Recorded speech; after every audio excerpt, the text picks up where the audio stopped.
when you can take a difficult story or your pain and turn it into a purpose, and it can make a difference for someone else, I'll tell you, it'll change your entire story. It'll change your entire story. This is Your Purposeful Life, and I'm your host, Adrian Starks. I'm a speaker, podcaster, narrator, writer, and entrepreneur. On this podcast, we're taking a different approach to the understanding of purpose because it's not a one-size-fits-all. There will be a variety of guests expressing their purpose through the human mess we call the human journey. These conversations will guide you to a better awareness and understanding of your unique purpose in the daily life of mistakes, changes, and challenges, and how to put that purpose into action, bringing you more experiences of success, fulfillment, and achievement on your terms. Let's go on this journey of purpose together.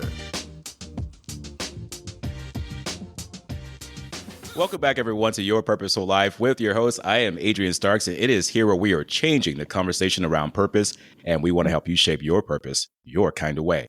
Today, I would like to welcome on a special guest, Marsha Vanwynsberghe, to the podcast and community. Marsha, how are you doing today, my friend? Oh, I am really good. Thank you so much. Thank you so much. It is wonderful to have you on the show today. And today's topic is going to be about the power of owning your own story. And I'm really excited about this. You're going to share with us how to move yourself forward from a difficult situation and heal through that journey with the purpose to share your story. And Marsha, you've done quite well with doing this with all of your clients across the world. And you're going to show us how to do this through sharing your story and how you use it to help your followers and clients as well. And I love your phrasing here. Someone somewhere is praying for the solutions you're holding on to. Think about that, everyone. Wow. Holding on to a story that can actually help save someone. And Marsha is going to help us to release that story today and show us some steps on how to do that. Marsha is a storytelling business coach, speaker, author, and podcaster. For starters, Marsha is the 6-time bestselling author of When She Stopped Asking Why. She shares her lessons as a parent who dealt with teen substance abuse that tore her family unit apart. Marsha has been published 7 times in collaborative books, including Owning Your Choices, sharing inspiring stories of courage from women around the world. Through her tools of NLP certifications, programs, coaching, and 2 podcasts, Marsha teaches the power of radical responsibility and owning your choices in your own life. Think about that one. She empowers women how to own and stand on their stories, be conscious leaders, and build profitable platform businesses that create massive impact. Marsha, it is a pleasure to have you on the show today. Oh, thank you so much for having me, Adrian. Honestly, I still get goosebumps when I hear the bio, just because I didn't think that I could make it through a really difficult time. And I am always here to share and show what is possible, because many years ago, very few people were doing that. We didn't like to talk about difficult things. We didn't like to share stories. We didn't want to, you feed the shame is what you do. And so if I can do this and be a light or show someone else their purpose from their most difficult story, it makes it all worth it. It certainly does. And you've found a wonderful way of how to do this. Let's get right into this then. Mm-hmm. What does it mean, Marsha, to own your own story? I mean, how do you do that? That's a great question. First thing I would say is, and this is something I've just learned really over the last couple of years of working with clients and seeing people and working with their stories, is this piece that you have to be out of victim mode before you can even think to share a story. We've all been in victim mode. There's no shame to being in victim mode. I think it's a process that we all have to go through. And victim mode is when you are sitting in the story, replaying the scenarios. There's a lot of heated emotions, justification, comparison, frustration, the things that don't ever move the needle forward. So you have to be willing to shift out of that energy first. And I recognize and realize that many people have walked through incredibly difficult stories. So I'm never downplaying any of that. But I can say that is really number one step, is wanting to have something different. And that might mean that when you create change, your story still doesn't change. That's a big eye opener. Is that your story still might not change. And that's what happened for me, is that I recognized that my way wasn't working. It wasn't changing anyone. And I was losing myself in the process, until a counselor said Mm. to me that if your boys come back to you, which they did, but if your boys come back to you, you need to be a springboard, and you're just nothing but a pile of quicksand. Like, you couldn't help anyone if you wanted to. And I appreciate that Wow. she was that blunt and honest. Straightforward. Yeah. And I'm a very straightforward person too. So that's why it obviously works well. But this piece that, how do you do it? I think you have to shift from victim. You have to be in a space of what we call like taking ownership or radical responsibility, sitting in causes greater than effect, which is an NLP term. All that means is that we can't control what is happening to us. We think we can. That's actually the biggest illusion ever. We think that we can control every single thing. If we're manifesting and saying all the woo-woo words right, we don't have anything bad happen to us. And I don't like to shoot like that, because I don't think that that's fair and realistic for people.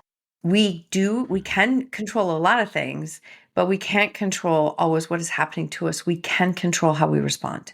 And that's what I had to start to Love it. learn, was how was I responding to what was happening? And the interesting thing is when I started to change how I was responding to what was happening, I changed as a person. When I changed, then I changed again how I responded, and my situation started to change. That's a big piece of I owning your story. Yeah.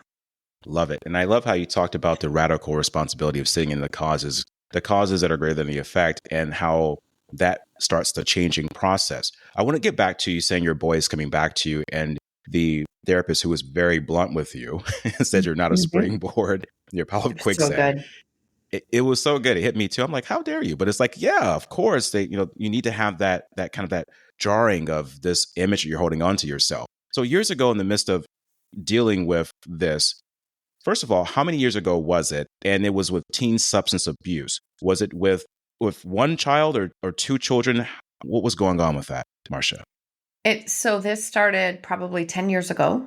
And so Okay. they were definitely minors. Like, we were at a point when they were 12 and 13 years old. And I like to say that it came into our house and never left. It was Mm. never a phase. It was never a like, ooh, let's experiment.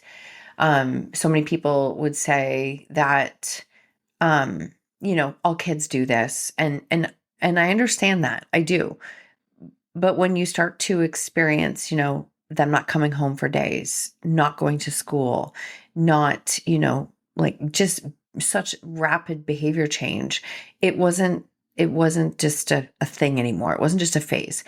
And that's when we started to really notice it. And for us, it was both our kids. And that was what made it even harder, in a sense, because, Yeah. we went through many counseling programs and parent programs. And I remember a counselor in that program also saying to us, you're the only couple in this room that's actually still together, and you're the only one dealing with both boys. So how are you doing this? And we then started to, speak in small parent groups, and we started to speak in schools, and just trying to support others, because again, this was just not talked about. So this is the Mhm. process that we went through. And, when you're dealing with any kind of substance abuse, unfortunately, that enabling is very easy, right? Enabling is very easy from a parent's standpoint, especially when you are dealing with minors, because you're not throwing a 12-year-old Yeah. out in the street, right? Like, it's just not happening. I know. Yeah. Actually, you don't want to, and legally, you actually can't.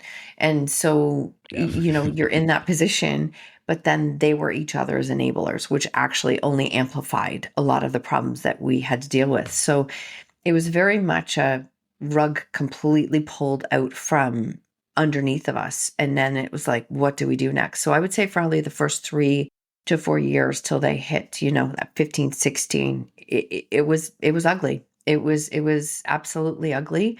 A lot of trauma, a lot of challenges. And I don't know how many people, and I'm just going to share this and be open in a sense that I don't know how Yes. many people would say to me, well, at least you didn't lose them, right? Because their kids didn't die. And I'm like, you know what? Please don't say that Mhm. to somebody who's going through something like that, because I did lose them. The Yeah, and the way kids that you I are, watched you in were losing them.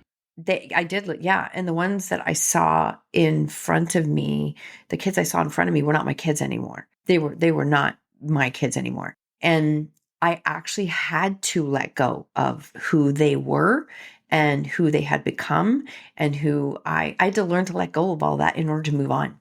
Because the more we cling on to those pieces of the past, we can't step forward into a purpose. I am not making that sound flippant and easy, because it wasn't easy, but we do have to let go of pieces of us that we know aren't serving us, Mhm. because it was like holding on to a rubber boat, like we're all in a dinghy boat and we're all going down. And if I didn't let go, it wasn't, I was going to go down too. And so really that was that part of it. We went through some pretty ugly years until about, I would say 5, 6 years ago. And then it slowly started to change because I changed, they had to change, and they were getting to an age where their actual actions had consequences, and they had to decide to live with those consequences. And unfortunately, again, this could be just I'm in Canada. It could be a different thing here compared to other places, What part of but Canada are you from? Ontario. Ontario. Okay. All right. You're the east Yeah. part of Canada. All right. I'm on Yeah. the west part of, I'm in Seattle. So I also go to Vancouver. So the Yep. west part of it. Yeah. I understand. I understand. So it's in this case scenario, up until the age of 16, um, they could pretty much do no wrong. As far as our Hmm. legal system, our school system, they were passing them, like kids were being passed for not even going to school. And I'm sitting there going, so really the only people who had a problem with what was going on was mom and dad. And so it made them untouchable. And you know what? They knew that. They knew that. They're smart. They're not stupid. They're smart. And so eventually it had to get to the point where it was like, you know what? You actually you can't outrun these consequences anymore. You will have to face them. And that was part of the process as well, too. That process is very powerful. And I like how you said too, it got to a certain point where they had consequences. And you also found the courage. I was going to ask you a question about when did you find the courage to go first and create that change you wanted to see? And I believe you said that you and your husband were joining small groups, talking to other parents about your story so they could have the courage to share theirs. Is this what you also mean by radical responsibility when it comes to owning your own story? Like sitting in this part of your life, you're saying, this is not happening just to me. I'm in the cause because now I want to try to take responsibility on my end for changing something. Yes, great question. When when two people own a problem, that's how I say it. Like especially in this case when we were dealing with kids, when two people own it, Hmm. nobody owns it. And if nobody owns it, no change happens. So think of how many Hmm. times you are like, oh, I'm codependently owning something, which means I was trying to fix it. I was trying to change it. I was trying to manage it. Then nobody owns it. And so once I stepped back from that, then it was like, that's not my choice. So yeah, you actually do get to do whatever you want with your life, and you get to have the consequences of that as well. And so that is when the language started to change. The other piece that I think is really important about radical responsibility is that I was a really angry person. Like I am not gonna, I was really angry. I blamed them. I blamed so many people around me for how life was unfolding, that this anger was eating me. And, I had come from a health and fitness career at that point, and so I had lost myself completely. I wasn't sleeping. I was literally suffering from PTSD. I had gained a lot of weight. I had made no time for myself, and it was everyone else's fault but my own. And then it was like, wait a minute here. If I'm going to sit in this space and blame everyone, then no change is going to happen for me. So I have to start to take responsibility for myself. And that's that radical responsibility piece. And to this day, I still, every time I sit in a place of blame, because like, hello, I'm human, we do this. If I sit in a place Yes. of blame, right? If I sit in a place of blame, I like to share that blame and ownership are on the complete opposite ends of the spectrum. So if you ever want to know where you can create change in your life, look at where you're blaming someone else. Because if you're blaming someone else, you're not taking ownership. They can't exist at the same time. And so that's the piece of radical responsibility. And ironically, I'm not saying this is me because I don't take ownership for the changes that they've made in their life. They did that, which is awesome. Is that when I decided to take responsibility for myself and, put my health as a priority and own my own choices. And my husband really started to do the same. then they had to do the same to create change in their life. We didn't know it at the time that that was actually a catalyst in a sense that, oh, you don't like how life is turning out for you, then you need to make different choices because Hmm. this is the road you're on. Like, this is the road that you're on. And learning to do that, man, it's not even just with my kids. I wish I would have learned that skill years ago, years ago, because it's helpful in so many areas. Yeah. Yeah. This process of not blaming anyone, I think, is this also part of the process that you call healing work? I know it's a Mhm. natural human behavior for us to feel like when something happens and it wasn't on our end at that time, the initiating factor, I mean, the catalyst for it, we automatically just want to blame someone else and say, hey, this is you, not me. Why are you making this bad for me? So accepting the fact that you're not blaming someone, taking Mhm. responsibility, the radical responsibility that you're teaching us, is that part of the healing work that is necessary for us to move on when we're trying to create our own story or make a Mm. better story for ourselves? That's a great question. I'm going to go with the answer of yes, and because yes, it is part of it. Okay. What I didn't really understand until I started down the road of NLP, which is neuro linguistic programming. So I started that road 2 years ago. I really didn't understand why, Okay. but I felt very called into that work. And that's when I really started to understand healing. And what mean by this is that for years, I just took the masculine approach and figured that if you put your head down, you worked hard enough, I could push through this and I could make it happen. And I did for a Many lot of of us it. do that. Hmm. I did. We all do, right? It's like just put your head down, do Hmm. the work, and you can make it happen. You Ignore it, can, ignore the problem, you hoping it goes can away. make things happen. Yeah, you can, but it's not always sustainable. And it's not always sustainable. And then what happens is you keep getting these triggers and these challenges and these things that are happening. And you think that this new trigger is the problem. It's actually not. It's like it's buried way back that you have to go back and do some work. So when I started to really dive into NLP, I started to understand that, oh, I had literally just muscled my way through change for a number of years. And then the last 2 years, as I dove into this work, I started to understand that, wait, all those limiting beliefs that I've held on to, the blame and the shame that I was holding on to, like it actually, every emotion lives in our body. And so if you do try to push through and you ignore some of that healing work that you need to do, it still sits there and it sits there. And so those emotions sit in your body. And I started to recognize that, you know what? I actually need to go back and spend some time, in the healing work and forgiveness and doing, energetic work and nervous system work and a lot of things that I never even saw on the radar and I didn't realize that they were important. And they're incredibly important. I don't know how I got this far without doing that, to be completely honest. I did it, Hmm. and now it's a much easier path than just muscling it. I like how you said the healing work and going deep within because Eckhart Tolle talks a lot about this, the pain body and healing the pain that is deep within us, that subconscious part of us that we've kind of separated from. And from time to time, the ego, that wanting to control the masculine energy you were talking about earlier, Oh, yeah. wanting Yeah. to help resolve the problem, matches Yeah. with that's like, gasoline in the fire and it just explodes. And then all of a sudden you have this anxiety, depression, like you were saying, anger building up. And speaking Mhm. of the anxiety and pressure, when you were going through this process, you and your husband of sharing your story, did you ever face any ridicule or judgment from sharing that story? Like any people saying, "Hey, why are you talking about family concerns out here in public? Why are you doing that? Should be behind closed doors."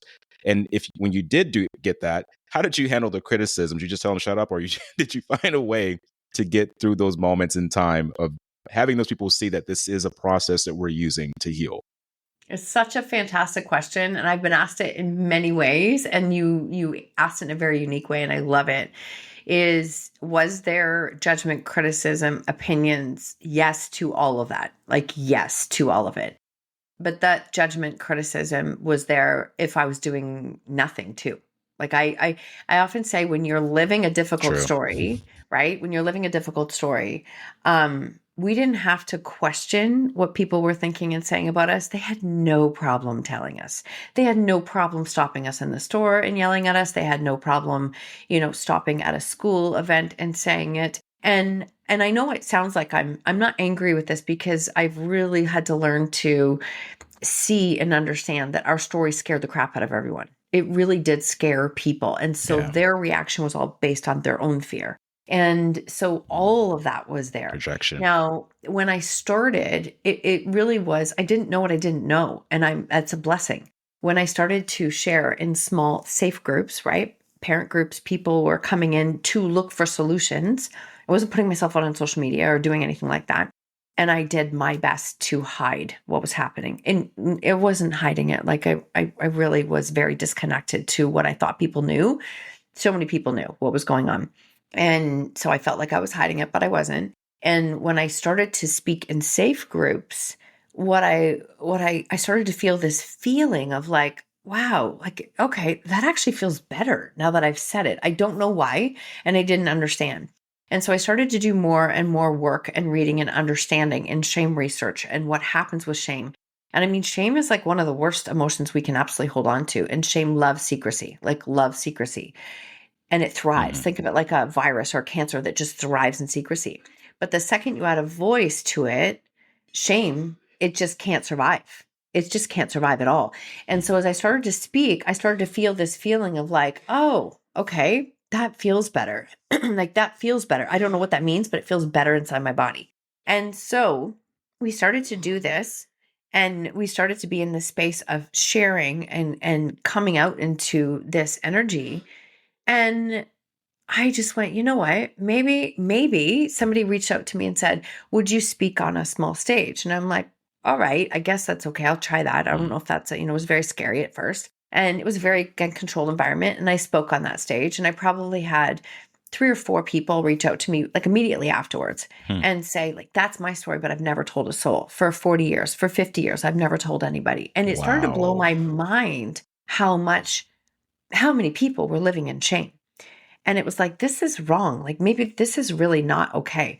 And so, how did I work through that? Very step by step. I would say it was very much a step by step thing, in that I had to be able to, let go of that and start to feel like my story had a bigger purpose, to use your whole story of your podcast. Honestly, Adrian, Yes. my story started to have a bigger purpose. And then it was like, wait, this Mm. actually isn't about me anymore. But I'm like, I don't know how I'm going to share it bigger. Like I Hmm. felt called to. And I remember saying to a counselor Okay. that you know what, nobody's talking about the difficult things in life. And she looked at me and she was like, maybe you're supposed to. And I was like, well, that's crazy. Like that's crazy. And same counselor. And I just went, you know what, that's crazy. And she goes, but what if you are? And all of a sudden I started to feel this feeling of like, what if I could do something good with the hardest experience in my life? What would that feel like? And so I started to again do more work on myself and started being in a space. Again, it was gradual, right? Very gradual. And I started to be in those spaces of maybe I could do something good with this. And there was one day when I always like to share the story because it's funny, but I was approached by like our CBC radio and they asked if Mhm. they could do an interview. And they wanted to do like a Okay. pre-screening interview because they don't want to put like a mom who's angry and furious and screaming on the air, right? And so we did this interview. They're covering their own butt. And so we did this interview on a Thursday. I remember it specifically. And we got about 10 minutes in and they said, you know what? Never mind. Can you come to the TV station tomorrow morning? We're going to do a live. And I'm like, oh, like on the air? Like, and they're like, yeah, we're doing it on the air. And so I'm like, in my naive brain, thank God it was naive. It was like, no one watches that anyways, right? No one listens to the CBC radio in the morning. So it was a Friday morning at 7 a.m. And I did the interview and I came out and within about an hour, my phone absolutely blew up. And I just went, oh, lots of people actually do watch it and listen and hear.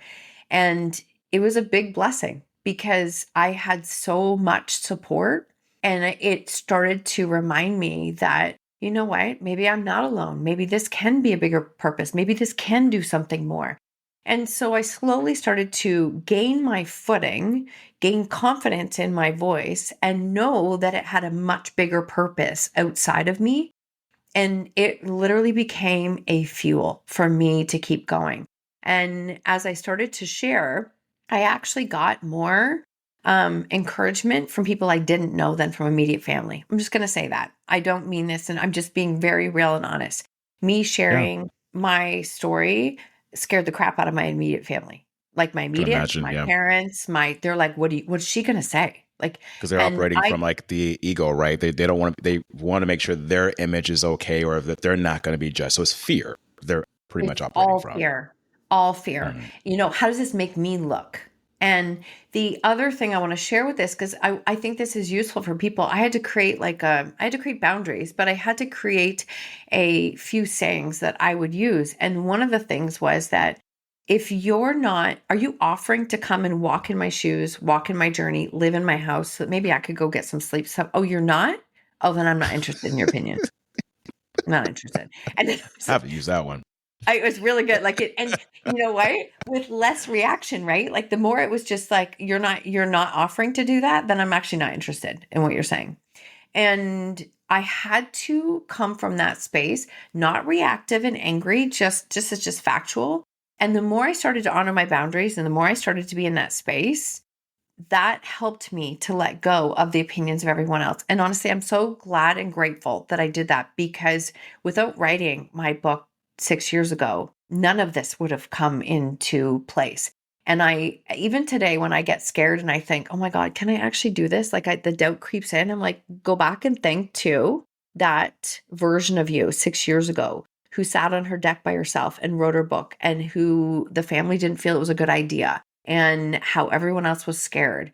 You still found the courage to do that then when no one else believed in you. So you've got it. Like you've got it in there somewhere. You just have to keep digging in and keep moving. So when you create that and your story has a much bigger purpose outside of you than the opinions and the haters, and I still get it to this day, I still get them on a regular basis, because people don't like to share difficult things. They don't like to talk about it. And especially when it comes to parenting, I'm going to say this.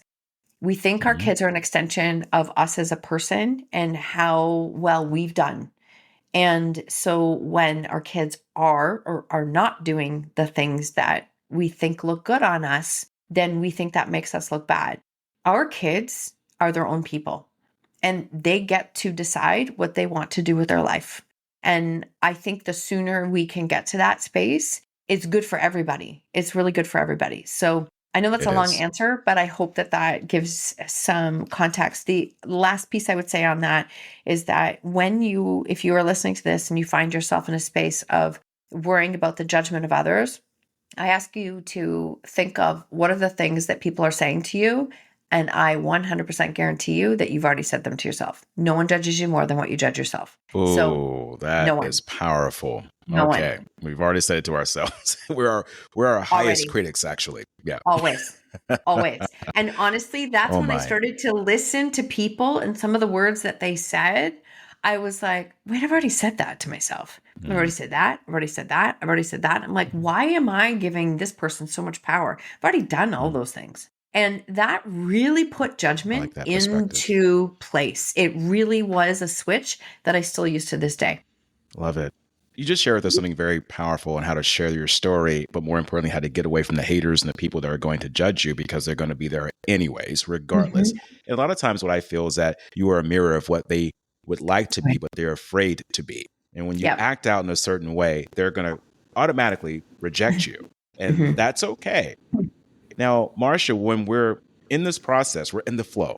We've got our Mhm. confidence going. And we're like, okay, I'm going to share my story now. I don't care what anyone thinks. When you share this vulnerable story, how do you still leave everyone in integrity? Because Mm. there's pieces in the story, people who are involved. How do you Mhm. keep that intact? And at the same time, have this layer of this was a very difficult and hard situation, but I'm not going to point the blame at these people in the story. How do you keep that integrity at bay? That is a fantastic question. Probably one of my number one DMs that I get is people asking about how do you do it? And I Mhm. was very blessed in 2015 to see Lisa Nichols speak live. Very blessed. And if you ever want to I learn love Lisa about Nichols. She is amazing. absolutely amazing. One of these days, I will get the pleasure of being able to interview her, or I do have a picture with her, like a one-on-one picture with her, and she changed the game for me in really helping me to understand it. And she said these things: is that you should always be able to share a story and leave everyone in integrity. That means that you should be able to share a story about someone as if they're in the room with you. You can't control how they're going to respond, but you can control your intention and how you speak. That was number one. That really helped. That also means that a lot of my story will never make it to any podcast, book, and it's not necessary, right? I don't need to share what the low points were like of the story for you to be able to relate to me and understand what that felt like. So people think they have to tell it all. They don't. They actually don't at all. You actually have. I really haven't even shared much, right? And this is the piece of it that I want people to know. Right. Number two is that if you share it and they're in the same room and you can't do it without falling apart, then you're probably not meant to share that part. Like if you can't do that piece, and if you have parts of your story that you try to share and you can't do it, while leaving them in integrity or while being respectful to everyone, then that's a part of you that you don't have to go to. Like, there are very few people who see that side of me. My husband and I will have the odd conversation where we're like, wow, that was actually our life. Like, I forgot what that was like. But people don't know what that was like. And we don't share that because it doesn't serve a purpose. Going back to the purpose and content of your show, it has to serve a purpose. And me degrading my kids and telling you the worst parts of them as humans, what purpose does that serve? It serves none. So None at all. None at all. And that's a big misconception when it comes to sharing your story. So my book and how I speak is very vulnerable about me, but vulnerability should always have boundaries, because if vulnerability, this is a Brene Brown quote. This is not mine, but I use it. If vulnerability does not have boundaries, it is manipulative. And we all know people who are manipulative with their story and with vulnerability because they are still angry in the victim space.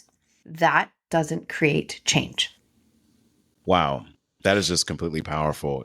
You want to make sure that your story is not manipulative. And you also want to make sure too that if you're having to down talk someone, then what is the purpose behind that? That means that you're still angry at them, which means you haven't healed and done the work appropriately, as you were mentioning before earlier. And I like how you phrase that. Speaking of this book that you were able to work on, what is it like to become a published author, Marsha, of this vulnerable story? What is that like for you? You get people like when you go places like, hey, you're Marsha, or like, hey, I read your book. And you're like, oh, okay, yeah, awesome. It's weird. What does that feel like? It has its weird moments. Yeah, it has its weird moments. And my book is very, very vulnerable about me. That's the decision I chose to do with it. There's still boundaries in it, but it's my story. And that means there's parts of my story that I shared in there that I didn't expect to. And it was, I had my sister who was reading it the few months leading up. She's like, "Ooh, you have to include this one or two things." And I'm like, "I'm not including that. That's crazy." And she was right. She was absolutely right. It did need to be included. And so it's interesting. It's a very vulnerable journey. And I did it. I released it. And I mean, I went from being a person who couldn't use her voice, was scared to death what everyone would think. And I had the cover all figured out. And I don't know if your listeners will know, but David Chilton is the author of The Wealthy Barber. And David is actually from Kitchener-Waterloo, where I'm from. And we're about a month before, I had met him before, but in passing, and about a month before my book was ready to be released, and somebody had passed my information on to him, and he called me on a Saturday, and we talked for 2 hours. And he said, "I just want you to know, I've actually done research in your categories. I've looked at it, and you have to change your cover." And I'm like, no, I can't change my cover because it's launching. And he was just like, "You got to trust me on this. If it's a book about a mom, then go to Amazon, you start to look at what's there." And there was like everything dealing with addiction is very like dark and dreary and sad on the covers. And he said, you got to get your face on it. I'm like, you want me to put my face on the book? Like, it's not a chance. And he's like, absolutely. So we delayed things and we put my face on it. So it was Hmm. it's very interesting considering how much fear I had around being seen. And then it was like, here I am. Right. It had a lot of exposure, a lot of big exposure, and it has really reached people from all over the world in ways that I'm very grateful for. And it still lives on in so many ways. And it was incredibly uncomfortable. I'm not going to lie. I had to get to a space, a different level of owning my story. So when people would say to me, "Oh my God, you wrote a book. What was it about?" And I was like, "Oh, it's a mom's journey. Just dealing with some stuff." I couldn't even say it. And I'm like, Marsha, you have published this book. You've put it out there. You have got to get over yourself and start owning it. And that's when I really had to come to a space of, when people would say, "What's your book about?" And it's like, "Oh, it's a mom's journey dealing with teen substance abuse." And all of a sudden people would just be like, "What?"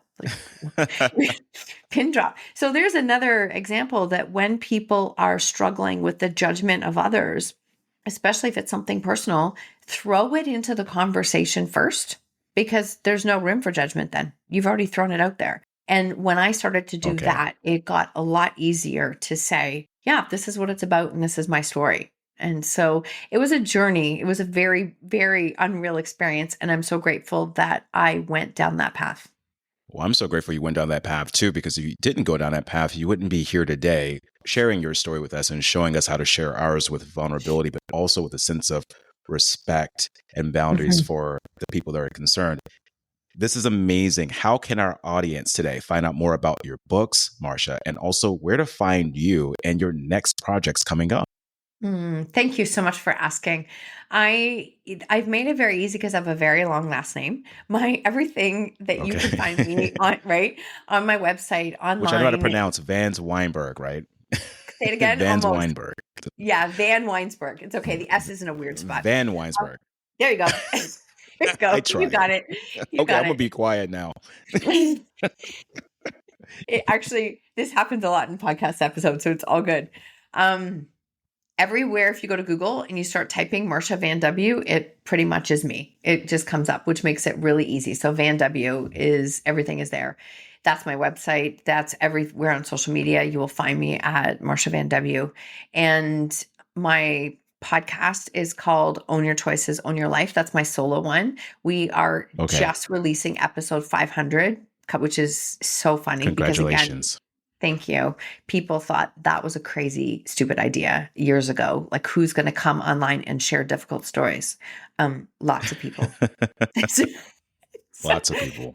so that crazy idea. Anybody who's listening, if you have that crazy idea and you know it's part of your purpose and you know it's part of your bigger picture, don't look outside of you for validation. Just get messy, do the work, and keep showing up because it will unfold in ways you can't even fathom. So that's the podcast, Own Your Choices, Own Your Life, because those words literally saved my life. Like, not my choice, not mine to own. Okay, I will own mine. That's my choice. And projects coming up, I will be doing another round of collaborative books. We have collaborative Okay. authors through our second podcast, which is Every Body Holds a Story, and that talks about bodies and trauma. And so collaborative books, we Oh, support that's authors in interesting. writing. Yeah, because there's another level. I didn't learn it until I went through it.